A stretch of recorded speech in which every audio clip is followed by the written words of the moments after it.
I never expected to inherit anything from my uncle, at least not this cabin, lodged deep in the forests of British Columbia, miles from the nearest town and even further from anything resembling civilization. The news had arrived in a curt official letter. My uncle, a man I had met only a handful of times in my youth, had passed quietly, leaving me the cabin with no further explanation. On a whim, or perhaps driven by an inexplicable pull, I decided to take a leave from work and visit. I told myself it was for solitude, a chance to escape the constant hum of city life, the pressures of deadlines, and the faint, lingering bitterness of personal failures. The drive had been long. The road, unpaved for miles, twisted through dense stands of fir and cedar, the air thick with the scent of pine and damp earth. Every so often, the canopy would break, revealing a sky that seemed too vast, too indifferent to human presence. I felt the kind of quiet unease one gets when alone in an unfamiliar place, the kind that presses on your ears and makes the back of your neck tingle. The cabin appeared as if it had always been there, yet somehow out of sync with the world. Its wooden siding was dark, weathered by countless winters, and the roof sagged just slightly, suggesting years of deferred maintenance. Smoke curled lazily from the chimney, though I was certain no one was inside. The windows reflected the forest like glassy eyes, blank and watchful. I parked the car on a narrow patch of cleared ground, the gravel crunching sharply under my tires, and stepped out. There was a mailbox, battered and leaning, and inside it was a thick envelope addressed to me in my uncle's familiar scrawl. I opened it with a combination of curiosity and trepidation. Inside was a note, brief and cryptic, followed by a small booklet bound in dark leather. Rules for staying at the cabin, obey them, and you may leave unscathed. Ignore them, and, well, you will understand soon enough. The first time I read the rules, I laughed softly to myself, brushing off the ominous tone. They were strange, almost childish. 1, whistle after sunset. 2, do not look into the lake when the fog rises. 3, keep all doors locked at all times, even when inside. Never read the journal after midnight. 5, speak to no one who claims to know the forest. 6, leave offerings at the stone circle once a week. I set the booklet aside, the words lingering in my mind more than I expected. Something in their simplicity felt deliberate, as if the very absurdity was meant to warn rather than inform. Inside, the cabin was small but orderly. The air smelled faintly of cedar and old paper. Dust motes floated in the streams of sunlight that filtered through the windows, and the wooden floors creaked underfoot. Furniture was sparse: a table, a few chairs, a stove that had clearly not been used in some time. On a shelf, I found more evidence of my uncle's peculiar habits. A collection of jars, each filled with leaves, stones, or small twigs, and a larger jar with a yellowed note inside, reading simply, "For the lake." I explored slowly, feeling the walls closing in with every step. There was a heaviness here, a weight that seemed to press against the mind. I chalked it up to the isolation at first, but even as I told myself this, the sensation persisted.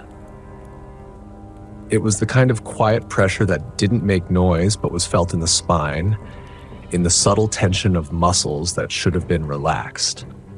As night approached, the forest seemed to inhale. Shadows thickened, and the once cheerful hum of the wind through the trees became a murmuring, almost conversational, like the forest was speaking in a language I had once known but forgotten. I made a simple dinner and ate quickly, my appetite oddly diminished.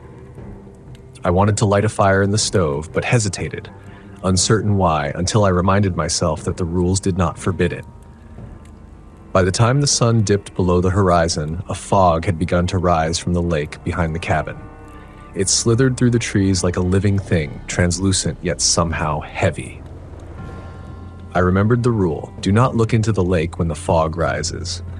My curiosity surged despite the warning. I tried to resist, but I found myself walking toward the water's edge. The fog seemed to coil and pulse, thickening in a way that made the world dim and soft at the edges. When I dared a glance, I saw nothing at first, just the gray swath of mist. But as my eyes adjusted, I thought I saw movement beneath the surface, shadows that writhed without cause. A fleeting shape, large and unidentifiable, moved against the current of reality itself. My chest tightened. I stepped back, heart hammering, and forced my gaze down at the muddy ground. Returning to the cabin, I locked every door, even the ones that had been closed. I heard the faint sound of something skimming across the water, though I could not see it. I felt watched, not by a person, but by something patient, vast, and indifferent. Sleep did not come easily. When it did, it brought dreams of impossible geometry, lakes that extended beyond perception, and eyes, many eyes, watching from the fog. Morning brought no relief. The world seemed unchanged, yet I felt different, as if the cabin had claimed a piece of me during the night. I found myself tracing the rules with my fingers, memorizing them. Each one felt like a lifeline, though I did not fully understand why. The forest beyond the cabin stood silently, yet I could sense its presence pressing in, a slow, eternal reminder that I was not alone, and perhaps had never been in control. I spent the rest of the day exploring the perimeter, marking boundaries that I could never fully define. The fog receded with the rising sun, and the lake appeared placid, mocking the terror I had felt hours before. And yet, the sense of being observed lingered, clinging like a shadow that did not belong to me. By nightfall, I resolved to follow the rules strictly, for now. My uncle's warning, though enigmatic, seemed too precise to ignore. Something told me that disobedience here was not a trivial matter. In the dark, as I prepared another meager dinner, the cabin seemed to exhale. The walls creaked and sighed, and the wind whispered through the trees in tones that felt like laughter, or perhaps a lament. I did not know which. I had arrived seeking solitude, and I had found it, but not the quiet I had expected. Something else lived here, something older than the forest, older than the mountains themselves, and it was watching. The first night in the cabin was longer than any night I could remember. I tried to occupy myself, tidying the sparse kitchen, stacking firewood, even reading through the booklet of rules once more. But every task felt hollow under the weight of the forest outside. Shadows pooled in the corners of the room, dark and sluggish, moving almost imperceptibly as if the walls themselves breathed. I lit the stove, its small flame casting trembling light across the room. The warmth did little to ease the tension in my muscles. Every so often, I thought I heard footsteps or the scrape of claws against the wooden floor outside. I forced myself to listen carefully. The sound never repeated, never became tangible. Just the wind, I told myself, though the thought brought little comfort. By midnight, exhaustion overcame my unease, but sleep offered only fragmentary relief. In dreams, I wandered along the edge of the lake, the fog curling around my legs, pulling at me with a weight I could not resist. Shapes lurked in the gray, impossible forms that twisted like smoke, then solidified into eyes that regarded me without recognition, without malice, but also without concern. I awoke with a start, heart hammering to the pitch-black interior of the cabin. The silence outside was absolute, yet somehow oppressive. I remembered the rule about the journal. Never read the journal after midnight. I had yet to find it, though I sensed its presence somewhere in the cabin. The memory of my uncle's writing felt urgent, like a pulse in the air around me, waiting for me to disturb it. The thought terrified me, yet curiosity clawed at my reason. By the faint light of the dying embers, I ventured into the small study, a corner of the cabin lined with bookshelves. Dust hung thickly in the air. There it was, a leather-bound journal, its cover worn smooth by years of handling. I hesitated, knowing the rule I was about to break. The pull was irresistible. I opened it. The handwriting inside was precise, meticulous, yet strange. Words looped unnaturally, letters curling in ways that made them seem alive. The sentences themselves defied logic. Observations of the forest that described events I could not imagine, measurements of time that made no sense, and references to beings, never named, only hinted at, lurking beneath the surface of perception. I skimmed, trying to understand. A single sentence struck me so violently that my hands trembled. They do not care for you, and yet your presence is necessary. Do not look at the water when the fog rises, or you will know what it is to be small. I looked up and the cabin seemed subtly altered. Shadows clung to the corners in ways that weren't natural, stretching and folding like fabric pulled by an unseen hand. I forced myself to put the journal down, closing it with deliberate care, yet I could feel its weight lingering, pressing against my chest as if it had become a part of me. Sleep became a distant memory. When dawn finally came, gray and pallid, I found myself wandering outside. The fog from the lake had not fully lifted. It hung low, a blanket that obscured the water, curling around the trees and undergrowth. I noticed for the first time that the forest seemed unnervingly silent. No birds called. No insects buzzed. Even the wind had fallen mute, leaving the mist suspended in a kind of unnatural patience. I obeyed the rule. I did not look into the lake. Instead, I circled the cabin, inspecting its perimeter, noting small changes I could not explain. Rocks that had been in one position yesterday were shifted slightly. A faint trail in the dirt led toward the water's edge, though I had walked the path before and had seen no footprints. I returned to the cabin, unnerved but determined to follow the rules. I lit the stove, prepared a meager breakfast, and tried to distract myself with mundane tasks. But the sense of being observed never left. Sometimes, when I glanced at the windows, I thought I saw movement in the fog, a shadow that moved independently of the trees, too deliberate to be wind-blown leaves. That night, I dreamed of the stone circle mentioned in the rules. I had not seen it in reality, but in sleep it was vivid, a perfect ring of jagged stones, arranged with a precision that suggested intelligence beyond human comprehension. Within the circle, the fog thickened unnaturally, and shapes coalesced into forms that I could not name.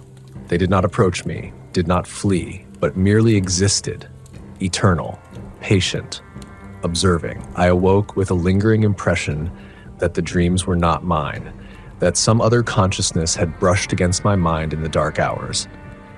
I resolved to investigate during the day.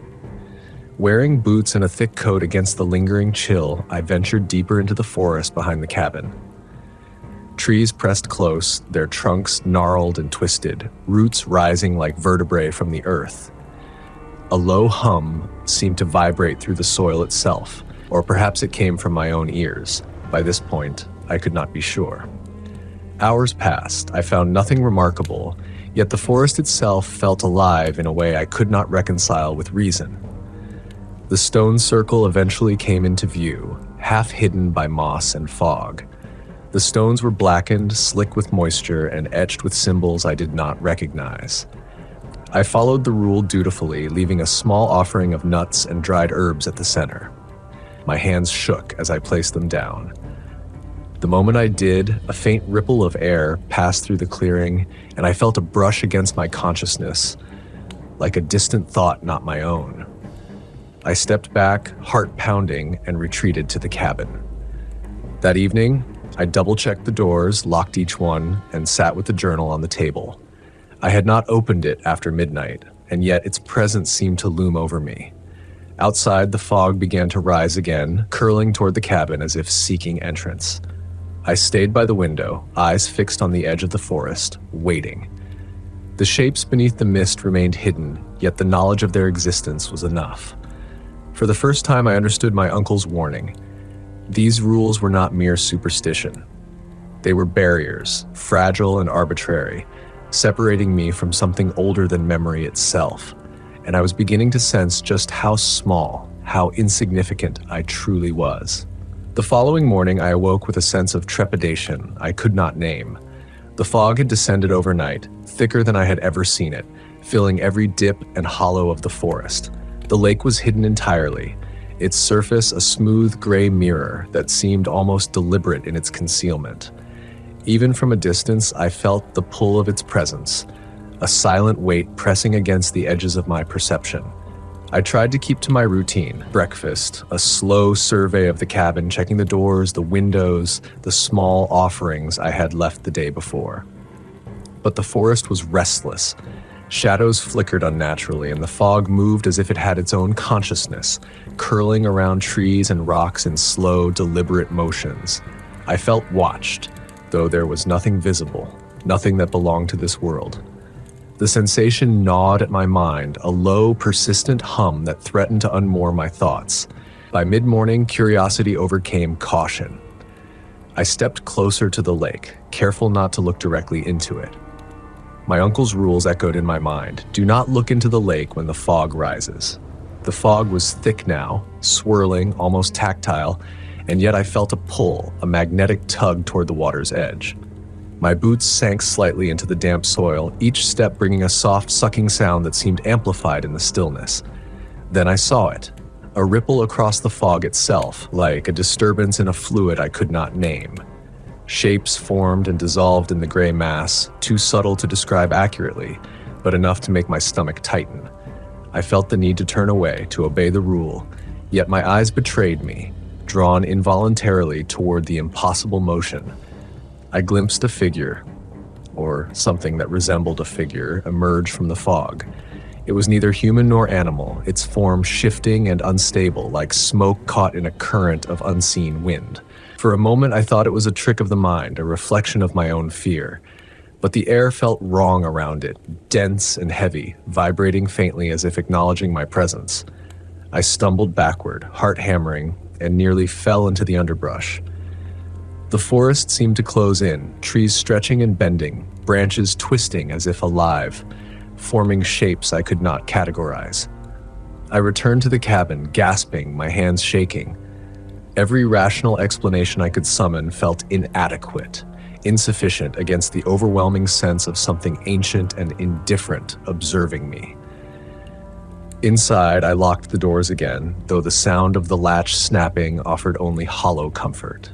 I sat at the table, trying to steady my thoughts, staring at the leather-bound journal. Its presence seemed heavier than before, as if it had absorbed the fog, the shadows, the shapes I had seen, and was quietly judging my compliance, or lack thereof. I dared not open it. The night arrived with agonizing slowness. Fog seeped into the edges of the clearing, curling against the cabin like a living thing, its movements purposeful. I remembered the first rule: never whistle after sunset. I had no intention of testing it, but a nervous twitch made me purse my lips. The thought alone sent a shiver down my spine, as though even imagining the action could draw unwanted attention. Sleep came fitfully. Dreams returned, but they were more vivid, more invasive. I wandered through impossible landscapes. The lake stretched beyond its natural boundaries, folding upon itself, its surface dotted with countless eyes that watched silently. Shapes rose from the water, shifting between solidity and mist, aware of my presence in a way that was almost patient, almost indifferent, yet profoundly disquieting. I awoke before dawn, drenched in sweat, with the journal beside me as if it had been waiting for the night to pass. Morning brought no clarity. The fog remained, thick and unyielding, muting the forest's sounds and distorting the familiar. I tried to perform ordinary tasks, firewood, breakfast, tidying, but every movement felt observed, measured, as if the forest itself had developed a consciousness. I avoided the lake entirely, instead wandering the small clearing around the cabin, tracing paths I did not remember making. By midday, unease had solidified into fear. I realized the rules were not arbitrary. They were shields, fragile and precise, designed to keep me, and whatever else, at a distance. The lake was no longer just water. It was a portal of perception, a threshold into something older, vaster, and indifferent. The fog acted as a veil, both concealing and revealing, shaping the world according to its own unknowable logic. I spent the afternoon observing it from a distance, refusing to look directly, noting the way it moved like a conscious entity. Shadows pooled and twisted within it, forming geometries that should not exist, patterns that hurt to behold. I understood instinctively that the rule was not a superstition, but a lifeline. Night approached, and I resolved to follow every rule meticulously. I prepared my small offerings for the stone circle again, though my hands shook as I placed them. The forest remained silent, the fog thickened, and the weight of unseen attention pressed against me like a physical force. When I returned to the cabin, I checked the locks, adjusted the stove, and sat in the dim light, listening. The hum of the forest was there, low and resonant, threading through the air and vibrating in the bones. Shapes flickered at the edges of my vision, never fully visible, always just beyond comprehension. I tried to remind myself that no human law or logic could contain this world, that I had entered a space not meant for human understanding. Yet, despite my terror, I was drawn forward, compelled by curiosity and a growing recognition that the rules, strange as they were all that stood between me and something I could not survive or even comprehend.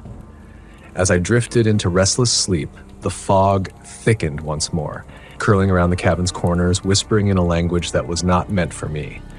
And in that half-world between dream and wakefulness, I felt it watching, patient, vast, and utterly indifferent. The following day, I resolved to map the edges of the property, as though establishing my dominion over the cabin could grant some illusion of safety. The fog had thinned slightly by morning, revealing glimpses of the lake and the twisted geometry of the forest. Still, the air carried that same oppressive weight, as if the very atmosphere were aware of my presence. I walked slowly, marking trees with chalk from a small kit my uncle had left behind. Each mark seemed to pulse faintly in the periphery of my vision, though I knew it was impossible. Roots rose like ribs from the earth, and moss covered the ground in patterns that suggested intention, as if the forest itself was arranging some cryptic message just beyond comprehension. My attention was drawn to a small creek, a tributary that fed the lake. It was shallow, glinting under the muted sunlight, yet something about it seemed wrong. The water rippled without wind, forming shapes that mirrored the shifting fog. A part of me knew the rules didn't mention the creek, but another part whispered that the rules were broader than their words suggested. Curiosity overpowered caution. I knelt at the edge of the water, tracing the shapes with my fingers. The moment I touched it, the air thickened, pressing against my chest as though the world had suddenly doubled in weight. A sound like 1,000 distant whispers brushed against my mind, incoherent yet unmistakably aware of me. Panic surged. I tore my hand back, stumbling backward, and caught sight of a shadow in the fog, larger than any human, taller than the tallest trees, yet it was intangible, as if the fog itself had shaped it. I blinked and it vanished, leaving only the gray silence behind. My heart raced, a tight, frenzied drumbeat. Back at the cabin, I locked every door again, though the ritual no longer comforted me. I tried to distract myself, checking the rules and reciting them aloud. Never whistle after sunset. Do not look into the lake when the fog rises. Keep all doors locked at all times. The words felt fragile, like a thin membrane holding back something immense and unknowable. That night, sleep eluded me entirely. Dreams arrived anyway, unbidden, dragging me into the lake. The water extended impossibly, folding over itself, forming impossible geometries that I could not rationalize. I floated above it, unable to move my limbs, and watched shapes rise from its depths, eyes, mouths, appendages, neither hostile nor friendly, merely aware. The sensation of being observed was overwhelming, pressing into my chest with an intensity that left me gasping upon awakening. Morning brought no relief. The fog had thickened again, spilling into the clearing like slow, deliberate smoke. The air carried a vibration, subtle but constant, that seemed to emanate from the forest itself. I felt the cabin tremble beneath me, or perhaps it was the tremor in my own perception. The lines between the natural and the unnatural blurred. I could no longer trust my senses. By mid-afternoon, the journal beckoned again. I had resisted opening it after midnight, but now, in full daylight, it called with a different weight, a quiet insistence. My curiosity, no longer simple interest, but a gnawing, desperate need, overcame my caution. I opened it, hands trembling. The entries were more disorienting than ever. My uncle's observations seemed less human, more detached. Measurements of shadows, diagrams of impossible angles, and notes about entities that existed in spaces I could not perceive. One page struck me particularly. Curiosity is the hinge upon which the mind unravels. The rules are not kindness, they are walls. Violate them, and the forest notices. It records. It remembers. I put the journal down, fear pooling in my stomach. Every rational thought screamed at me to leave it alone, yet I could not. My own mind, fragile and fraying, seemed compelled to trespass against its warnings. By evening, I resolved to explore the lake. I told myself it was reconnaissance, a cautious observation, but in truth, it was the pull of something older than logic, older than fear. I approached the edge, the fog coiling around my legs as if testing my resolve. I did not look directly into the water, but the movement beneath its surface called to me. Shapes too immense, too fluid to be real. A sudden snap of a branch behind me made me whirl around. There was nothing, no animal, no human. The forest was silent, yet I felt a presence just beyond comprehension, observing my every step. The rules had become a buffer, tenuous and fragile, between me and something that existed on an entirely different scale. I returned to the cabin shaken, senses heightened. Each shadow inside the room seemed heavier, more deliberate. The journal lay open on the table as if anticipating my return. I resisted the temptation to touch it, sitting instead in the corner, listening. The fog persisted, curling against the windows, whispering in a language I could almost understand. Shapes flickered at the edges of my vision, bending the walls of the cabin, stretching the corners, forming impossible angles. The rules were no longer mere instructions. They were survival, the thinnest membrane between my consciousness and an indifferent, ancient intelligence. As night descended, I realized that my curiosity had already cost me something. Sleep brought visions of impossible geometries, eyes that watched without regard, and the unshakable understanding that the lake, the fog, and the forest were not separate. They were a singular entity, vast and indifferent, and I was nothing more than a minor disturbance in its eternal awareness. By the fifth day, the weight of the cabin and its surroundings had begun to press against the edges of my reason. The rules were clear, yet they felt like fragile threads, and every instinct I had urged me to test them, to see just how fragile those threads might be. I tried to suppress the urge, telling myself that obedience was survival. But curiosity had become a fever, and fever rarely listens to reason. The sun rose dimly, filtered through the dense canopy of fog and trees. Even in daylight, the forest felt wrong, its silence unnatural, its geometry subtly twisted. I noticed the shadows before I realized why they were wrong. They didn't behave as shadows should. They bent at impossible angles, stretching across surfaces that should not permit such distortion, clinging to walls, floors, even to me, in ways that should have defied the laws of light. I went about my morning ritual, leaving the offerings at the stone circle, checking doors, reciting the rules to myself like a mantra, but something inside me demanded more. The lake, hidden beneath the rolling fog, called incessantly. I kept reminding myself, do not look into the lake when the fog rises. My uncle had written it simply, but the simplicity itself felt like a test. The fog thickened as afternoon approached. I watched it from the porch, noting the subtle movement, ripples that shouldn't exist, shapes that shifted without cause. Then, as though compelled by an invisible force, I lifted my gaze and looked directly into the lake. It was not water I saw, but a vast expanse of gray and undulating shapes, immense forms that defied comprehension. The surface seemed to breathe, to pulse in response to my gaze. I thought I glimpsed faces, not human, not animal, but something in between, shifting and indifferent, vast beyond measure. I stumbled backward, heart pounding, a cold dread crawling up my spine. The forest responded instantly. The trees seemed to lean inward, the fog thickened into a living wall, pressing against me. A low, resonant vibration filled the air, thrumming through my bones. It was neither sound nor silence, but a presence, patient, enormous, and utterly indifferent. I ran to the cabin, locking the doors with trembling hands, yet the sense of intrusion did not fade. Something had noticed, and it remembered. Inside, the journal awaited me as always, leather smooth under my fingertips. The entries had grown more abstract, more urgent. To gaze is to acknowledge. To acknowledge is to invite. Curiosity is a key. The lock is older than time itself. Obedience is temporary shelter. All else is exposure. I did not sleep that night. Every sound became magnified, every shadow a potential witness. The wind carried whispers, or perhaps the whispers existed in my mind, inseparable from the fog and the shapes I had seen. My thoughts spiraled, circling around the realization that the rules were not about morality, nor even safety, but about the preservation of my mind.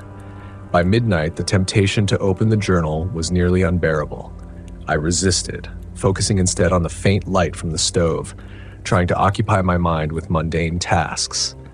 But the fog outside thickened, curling around the cabin as though testing its boundaries. Shapes flickered at the edges of my vision, geometric and impossible, bending perception itself.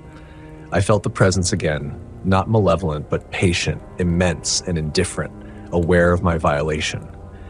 When dawn finally arrived, pale and hesitant, I found myself exhausted, trembling, and aware that the first rule I had broken would carry consequences. I had looked into the lake, and though nothing had followed me back, nothing yet, I understood instinctively that the fog, the water, and the forest were aware, recording, waiting. The day passed in a haze of anxiety. Every creak of the cabin floor sounded amplified. Every rustle in the trees suggested intent. I avoided the lake entirely, focusing instead on routine, tending firewood, preparing food, checking doors. But the sense of being observed persisted. The rules were no longer simple instructions. They were fragile barriers, and I had already breached one. As night fell, I realized the true scope of my mistake. The journal, the fog, the forest, they were all linked, part of an awareness far older and vaster than myself. My curiosity had invited attention, and attention, I now understood, was not safe. I lay awake, the cabin silent but charged with an oppressive presence. Shapes moved in the periphery, shadows bending unnaturally, the fog outside a living, breathing entity. I could not see it, could not name it, but I felt it, patient and indifferent, vast and eternal. And I knew with a clarity that chilled me to the bone that I had begun a relationship with something that did not need me but could not ignore me. The days that followed were a slow unraveling. The forest, the fog, and the lake all seemed to conspire against my perception of reality. I followed the remaining rules meticulously, leaving offerings at the stone circle, keeping the doors locked, avoiding whistles after sunset. Yet the violation of looking into the lake lingered like a wound, invisible but throbbing, reminding me that the forest remembered. I began noticing small, impossible changes. Objects inside the cabin shifted ever so slightly, as if adjusting themselves to the presence of some unseen observer. The jars my uncle had kept on the shelves, leaves, stones, twigs, had rearranged themselves. Some were missing entirely. The journal seemed heavier, its leather cover warmer to the touch, as though it contained a consciousness waiting for me to engage with it. The fog rose earlier each day, curling into the clearing with deliberate slowness. I dared not look at the lake, but I could sense movement beneath the gray shroud, subtle distortions in the air, shapes folding in and out of the mist. One evening, I glimpsed a shadow at the edge of the fog that defied geometry, its angles impossible, its dimensions mutable. I felt, rather than saw, the attention pressing against me, cold, indifferent, and infinite. Sleep became fragmented. In dreams, the lake expanded beyond comprehension, folding over itself into impossible angles. I wandered along its edge, drawn toward forms that twisted and pulsed, a mass of perception beyond human understanding. Eyes opened in the water, countless and patient, regarding me with a neutrality that felt more suffocating than rage. I woke each time gasping, heart racing, feeling the presence still pressing against the walls of the cabin, tangible and silent.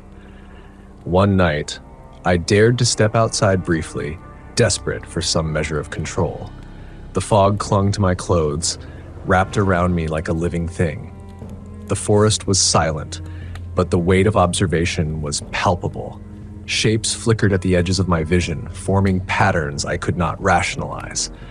I felt as if the world had folded inward, the natural laws suspended, leaving me suspended in a place that was no longer mine. I realized then that the rules were less about safety and more about stability. They maintained the boundaries between my mind and the vast, indifferent awareness that surrounded the cabin. Every violation, every act of curiosity chipped away at those boundaries. and I had already begun to feel the consequences. Tension in my thoughts, a tightness in my chest, a gnawing doubt that reality itself was slipping. By midweek, I became hyper-aware of the smallest details. The wind through the trees carried subtle distortions, whispers that could have been voices, movements that could have been eyes.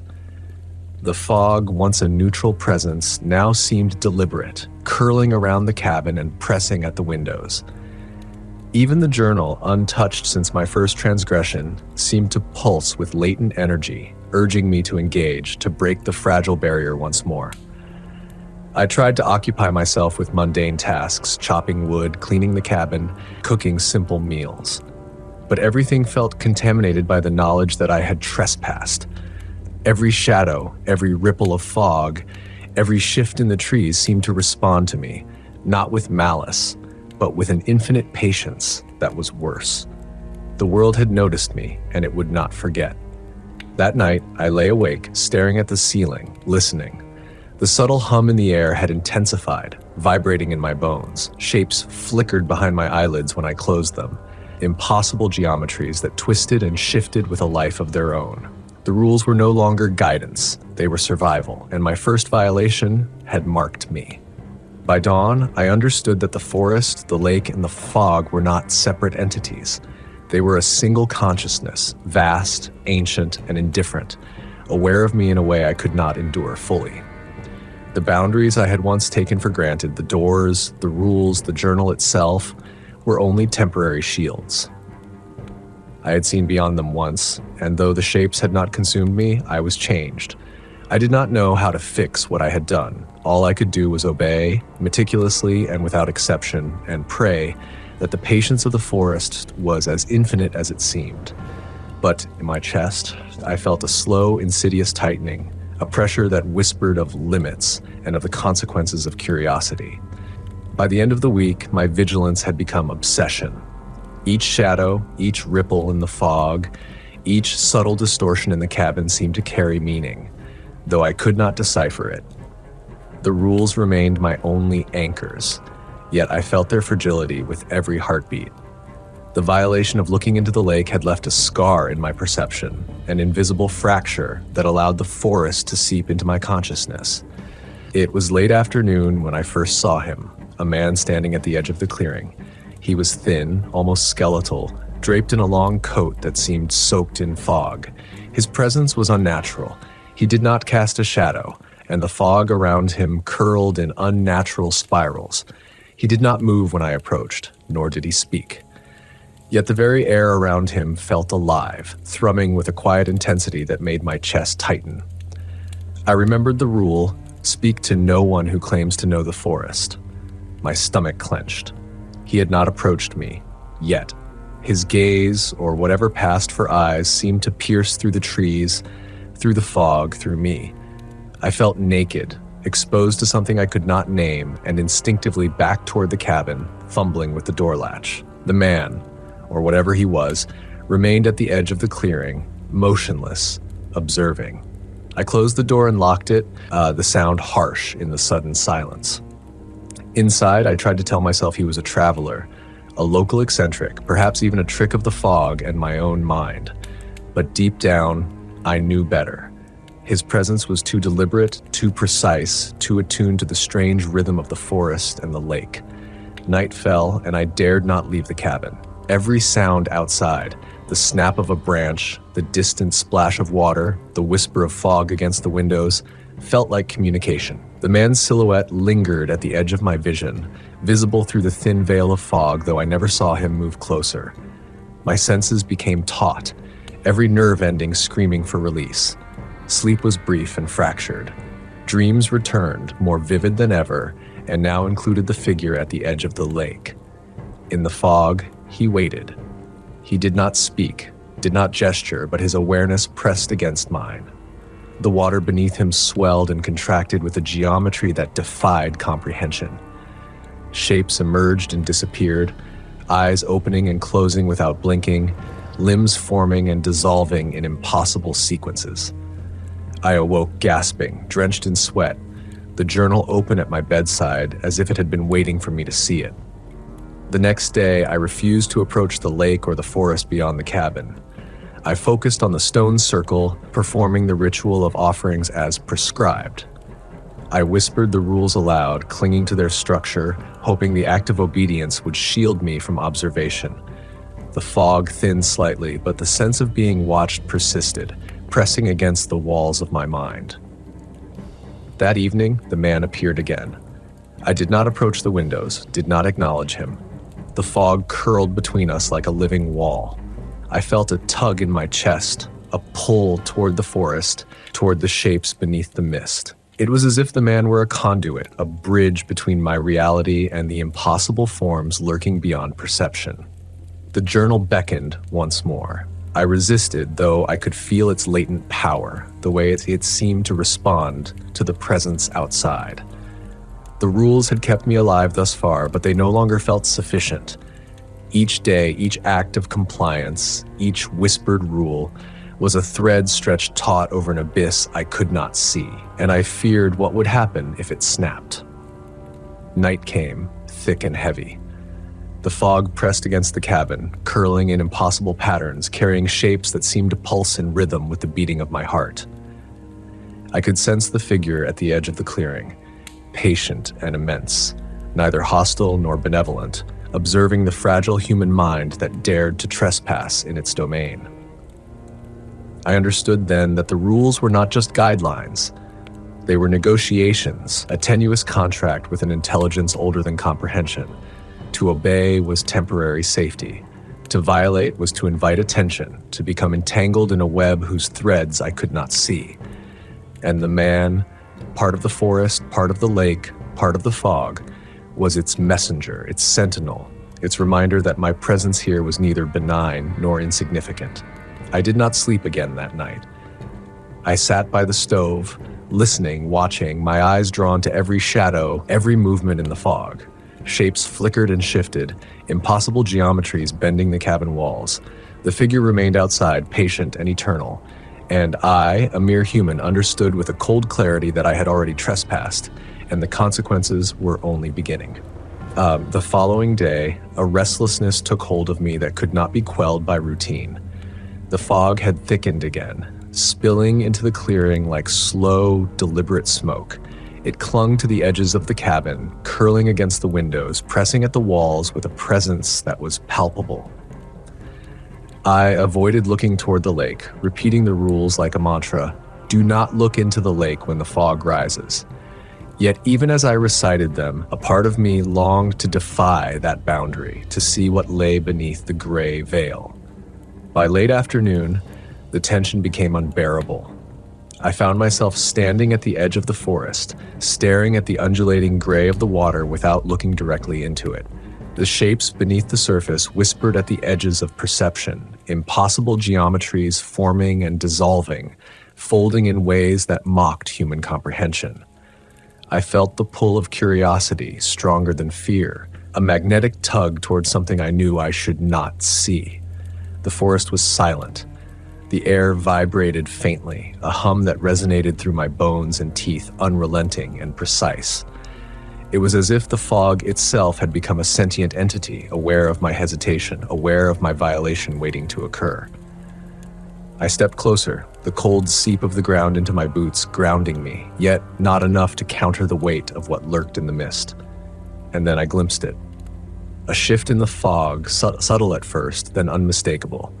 A form emerged, enormous and fluid, neither fully solid nor entirely vapor. Its movements were deliberate, yet beyond the bounds of physics, bending space as it advanced, or perhaps the space itself bent around it. I could not comprehend its size, its shape. All I understood was awareness, vast, ancient, and utterly indifferent. I staggered back, stumbling against a tree, my breath ragged. The pull of the lake, the fog, and the shapes beneath it was overwhelming. For a moment, I thought I had glimpsed understanding itself, but it was impossible. My mind could not hold the sight, and the memory of it left a residue of terror that pressed into my chest and skull. The figure from the clearing appeared again, distant but unmistakable. Its presence was a tether connecting me to the incomprehensible awareness in the fog. I understood instinctively that the rules had not been arbitrary. They were shields, barriers to keep my mind intact. By stepping too close, by even witnessing the forms, I had stretched the fragile membrane between perception and oblivion. I retreated to the cabin, locking doors and windows with trembling hands. The fog pressed against the walls as if testing the barriers, and the air inside seemed to pulse with the rhythm of something immense outside. Every creak, every sigh of the cabin became amplified, echoing in a way that suggested the building itself was aware, complicit in some larger geometry I could not perceive. Sleep did not come. Instead, I sat by the table, staring at the journal, the leather cover warm under my hands, as though containing its own life. The entries had grown more cryptic. To observe is to be observed. To trespass is to be noted. The fog is a memory, the lake a threshold, the stones witnesses. Do not presume comprehension. Only obedience grants temporary reprieve. I understood then that the lake and the fog were not merely natural phenomena. They were extensions of an awareness so vast, so patient, that human life was inconsequential. My uncle's rules had been the only means to survive, temporary shields against something that required no malice, no hostility, only recognition. By nightfall, I dared not leave the cabin. The fog crept against the walls, curling like smoke, carrying whispers that were at once everywhere and nowhere. The figure remained outside, a sentinel in the gray haze, watching patiently. And I, trapped within the fragile boundaries of the cabin, realized with a clarity that chilled me to the bone. The rules had not been guidance. They had been my only protection against the awareness I had glimpsed, and I had already seen too much. The lake, the fog, the forest, they were patient, indifferent, eternal. And I, a single human mind, was fragile, mortal, and irrevocably observed. The next morning, I awoke to an unease that felt different, sharper, more deliberate. The fog had receded slightly, revealing the lake as a mirror of dull gray, still impossible and unknowable. I stayed inside, performing my usual routines with meticulous care. The stone circle was tended, doors checked, and the journal remained closed. Yet the cabin itself had changed. Objects were out of place. The jars on the shelves, leaves, twigs, stones had shifted, arranged into patterns that suggested intent rather than accident. A small pile of stones, previously lying haphazardly on the floor, now formed a circle I did not recognize. The subtle alterations filled me with a dread I could not name. It was as though the cabin itself was trying to communicate, or to remind me that I was being observed. I traced the rules with my fingers, memorizing them once again. Each one felt like a fragile lifeline stretched over an abyss. Never whistle after sunset. Do not look into the lake when the fog rises. Keep all doors locked at all times. The first violation of the lake rule haunted me. I could not shake the feeling that the awareness I had glimpsed was patient but waiting, and that the rules had been the only barriers holding it at bay. Late in the afternoon, I noticed a new phenomenon. Faint symbols etched into the window frames and the wooden floorboards, so delicate that I almost thought I imagined them. They resembled the sketches in my uncle's journal, lines and curves that made no sense, impossible geometries, angles that defied human comprehension. They were subtle, yet they exuded intent, as if the cabin had recorded my presence and translated it into a message I could not yet understand. The fog began to rise again, earlier than usual. It crept across the clearing, curling around the porch and pressing against the cabin walls. The air carried a low vibration, resonating in my bones. Shapes moved within the gray mass, impossible angles folding upon themselves. I caught glimpses at the edge of perception, forms too large, too fluid to exist in any rational sense, and yet aware. I resisted the urge to look directly at the lake, following the rule as if my life depended on it, which I realized increasingly it did, but the awareness pressed at the boundaries, a patient, unyielding force. I could sense it in the way shadows bent unnaturally, in the subtle distortions of the cabin walls, in the low hum that threaded through the air. By evening, I felt my mind fraying. The journal seemed to pulse, warm and alive, as though anticipating my eventual surrender to curiosity. The rules were my only tether to sanity, yet I could feel them straining under the weight of the observation I had already attracted. The figure from the forest appeared at the edge of the clearing once more, still motionless, still patient. Its presence radiated understanding, awareness, and something far older than any human concern. Night fell, heavy and absolute. I kept the doors locked and performed the ritual of offerings at the stone circle again, hands trembling. The fog pressed against the cabin, whispering in a language that teased the edges of my comprehension. Shapes flickered at the windows, folding into angles that made no sense, moving with a deliberate awareness that reminded me I was being watched. Sleep came briefly, filled with visions of impossible geometries and the lake stretching infinitely, its surface alive with eyes that opened and closed, each blink a reminder of the attention I had drawn upon myself. I awoke with a pounding heart, sweat cold on my skin, and the cabin silent but heavy with observation. I understood more clearly than ever that the rules were not guidance. They were shields, fragile yet necessary, and I had already begun to erode them. The forest, the fog, and the lake were patient, immense, and indifferent, and I, a single human mind, was nothing more than a point of awareness in a vast, unfeeling intelligence. By the 10th day, the fog had become a constant presence, curling into every corner of the clearing, pressing at the cabin walls, and obscuring the lake in a way that made my stomach tighten with dread. I could sense movement within it, shapes that defied physics, folding and unfolding in impossible ways. Sometimes I thought I heard whispers, faint and indistinct, threading through the mist like invisible currents. The figure from the forest appeared again, always at the edge of perception, always patient. I dared not approach the windows, nor did I attempt to observe the lake. The rules echoed constantly in my mind. Never whistle after sunset. Do not look into the lake when the fog rises. Keep all doors locked at all times. They were my only defenses, yet the memory of my prior violation, the glance into the lake, felt like a stain, a mark that had altered the way the forest regarded me. I tried to occupy myself, chopping wood and tidying the cabin, yet every movement felt monitored, every shadow suspicious. The objects inside the cabin continued their subtle transformations. Jars rearranged themselves, notes appeared that I did not write. The journal seemed to hum faintly in resonance with the shifting fog outside. By late afternoon, a new sound joined the whispers, a low, rolling vibration, almost like distant drums, that seemed to come from beneath the forest floor and the lake itself. My body reacted instinctively, tension coiling through my muscles, my senses straining to detect patterns that might make the noise comprehensible. It was impossible, yet I felt the pulse in my bones, as if the forest, the fog, and the lake shared a singular heartbeat, vast and unyielding. I dared not speak of the sounds, of the whispers, or of the figure outside. Any acknowledgement, I feared, might draw it closer.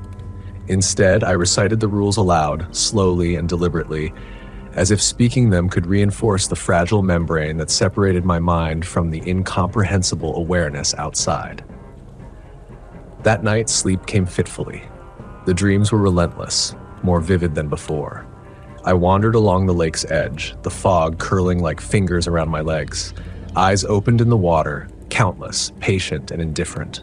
Forms emerged and dissolved in geometries that could not exist, yet they did, observing me with a neutrality that felt heavier than malice. The figure from the clearing appeared too, motionless, a sentinel bridging the impossible awareness of the lake and fog with my fragile human mind. I awoke gasping, the journal open beside me. I did not remember touching it, yet the entries were newly written, lines curling and twisting in ways that made the letters seem alive. Observation is not benign. The rules are fragile, the human mind more so. You are noted, you are watched. Not presume to endure without obedience. I understood that the awareness I had glimpsed was no longer passive. My prior violation, the glance at the lake, had drawn it closer, tightening its attention like a coil. Even now I felt the pull, a gravitational weight in the fog, a pressure in the air, a presence pressing against the thin walls of the cabin. I resolved to maintain obedience. but the compulsion to witness, to understand, was growing unbearable. The fog had become more than mist. It was alive, patient, and aware. The figure remained at the clear, vast, indifferent consciousness lurking just beyond perception. I spent the day observing, careful to obey the rules, cataloging subtle changes in the cabin, the forest. Independently, Angle's vibrated faintly with a language my mind. Tenuous shields against an awareness that had existed long before human comprehension, and that any fell, I sat by the table, the journal closed, offerings at the stone circle replenished.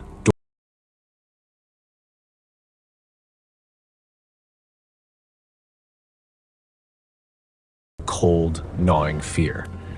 The figure stood silently at the edge of perception, patient, a reminder that the forest, the lake, and the fog were one entity, aware of my existence and unbound by human concern. I did not sleep that night. I listened, heart hammering, aware that I had already trespassed and that the consequences were patient beyond imagining.